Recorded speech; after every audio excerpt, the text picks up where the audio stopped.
шефи христиан. Атасы өлтіріп похоронуға чакырыптыр, барсак болот. Болот тугандар барып. Адамгерчиликти көрсөтүп коюш керек.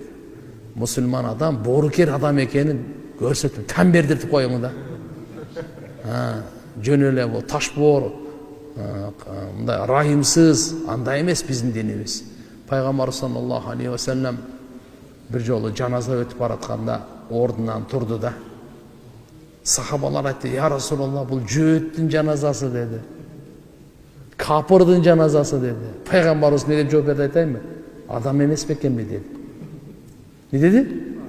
Адам эмес бекенби деди. Ошон үчүн туугандар, жаназа өтүп баратканда кээде адамдар машинелерин аяка бияка айдап, өлүп баратсаң да киши туттурсаң, жаназаны сыйлап кой, өтүп кетсин. Ал өлүп кетип атат. Бизде Ханафи мазхабы өзгөчө туугандар, жаназанын аркасынан басыш керек. Алдына тияктуу нерсе кылбай. Анан кийин ошо өлүктү ошо сыйлап караңыз, пайгамбарыбыз тирүү эмес, өлүк адам болгондо дагы жөөт, капыр адамдын ошо өтүп бараткан, өлүк өтүп баратса сыйлап коюп атканы. Динибиз сыйдын дини туугандар. Ошон үчүн иншалла мындай учурларда эчтеке эмес, барып туруп көңүл айтып, көп кайгырбаңыз, барды Кудайдын буйругу менен деп иншалла ошол жерде мусулмандык, мындайча айтканда боорукерликти көрсөтүп коюңуз. Ажап эмес, ушул ислам дининин эшиги ага ачылганга себеп болуп калышы мүмкүн.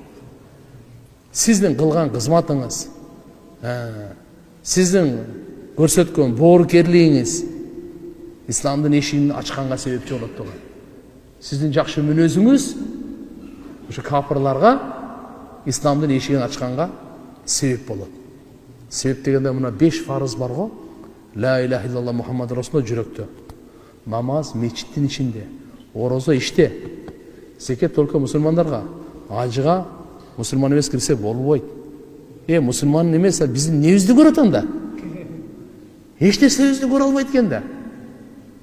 Исламды бир таанышайын десе, исламды билейин десе, исламга кызыгайын десе, намазды мечиттин ичинде экен, орозоң сенин ичиңде экен. Зекет только мусулмандардын ичинде экен. Ажылыкка балдыгы мусулман эмес кирсе болбойт экен. Калимаң сенин жүрөгүңдүн ичинде экен. Эмнесин көрөт анан? Сенин кулук мүнөзүңдү көрөт. Сенин чынчылдыгыңды, боорукерлигиңди, ушул исламдын эшигин ачканга себеп болот. Буну айтып коет, мамиле кулук мүнөз дейт. Ошон үчүн иншалла барып коюңуз.